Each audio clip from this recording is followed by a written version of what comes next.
আমাদের না আছে ইসলাম, না আছে ইমান, না আছে সুন্নত, না আছে দাড়ি, না আছে নামাজ রোজা, সারা বছর চলে যায়, একবার মসজিদে যায় ঢু দেয় না, সপ্তাহ চলে যায়, জুমার নামাজও পড়ে না, রোজাও রাখে না, যাকাতও দেয় না, নিজেকে মুসলমান বলে পরিচয় দিতেও অনেকে আছে দ্বিধাবোধ করে।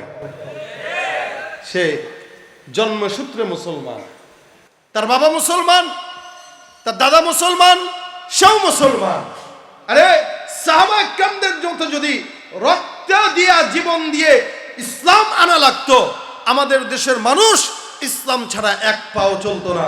যেহেতু রক্ত দেওয়া লাগে নাই, জীবন দেওয়া লাগে নাই, যার কারণেই এদেশের মানুষের কাছে ইসলামের দাম নাই। কোনো কিছু করতে গেলে বলে ভাই সব জায়গায় ইসলাম আইনেন না, বলে কিনা এটা, সব জায়গায় ইসলাম নিয়েন না। ইসলাম সব জায়গায় নেন কেন? বিয়ে করবে, বিশাল বড় করে গেট সাজাইছে, ভাই গেট সাজা ইসলামে তো নিষেধ। ধর্মীয় ইসলাম দূরে রাখেন তো, পোলাপানের বিনোদন দরকার আছে। ইসলামকে দূরে ফেলে দিয়ে বিনোদন দেখেছে, ইসলামকে দূরে ফেলে দিয়ে মিথ্যা দেখতেছে, ইসলামকে দূরে ফেলে দিয়ে রাজনীতির সময় করবে, আরে ভাই রাজনীতি করতে একটু দিক সেদিক করা লাগে, বাদ দেন তো, ইসলাম পরে আনেন।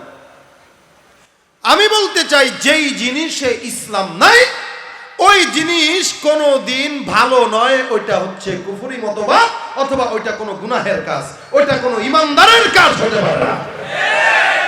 যেটাতে ইসলাম থাকে না, যেটাতে আল্লাহর নাম থাকে না, ওইটাতে বরকতও থাকে না, ওইটা কোনো মুসলমানের কাজও হতে পারে না। আল্লাহ পাক রব্বুল আলামিন রাসূলকে দেখেন কতটুকু সম্মান দিলেন, যার কারণে কোরআনের সব জায়গায় রাসূলের উম্মতদেরকে আল্লাহ পাক ইমানদার ইমানদার ইমানদার বলে ডেকেছেন। এটা নবীর সম্মানের কারণে।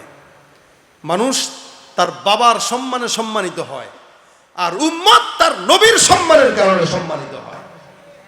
আমরা নবীর সম্মানে সম্মানিত, যার কারণে আল্লাহ পাক রব্বুল আলামিন আমাদেরকে এখনো পর্যন্ত টিকায় রাখছে রাসূলের দোয়ার বরকতে। যদি দোয়া না থাকতো, যে আকাম কুকাম আমরা করি, আমরা তো জাহিলি জামানাকেও হার বানাইছি। কথা আসতে বলতেছেন? ঠিক, জাহিলি জামানাকেও হার বানাইছি আমরা।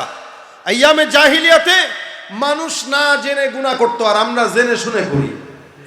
জাহিলি জামানায় মদ খাইতো, বর্তমান জামানায়ও আমাদের দেশের মুসলমানের ঘরের সন্তানেরা লাইসেন্স নিয়ে তারপর মদের ব্যবসা। এমন জামানায় আমরা আছি, যেই জামানায় বন্ধু বন্ধুকে জবাই করে গোস্ত খেয়ে হাড্ডি জঙ্গলে ফেলে দেয়, যেই জামানায় বাবার লাশটাকে টুকরা টুকরা করে নদীতে ভাসিয়ে দেয়।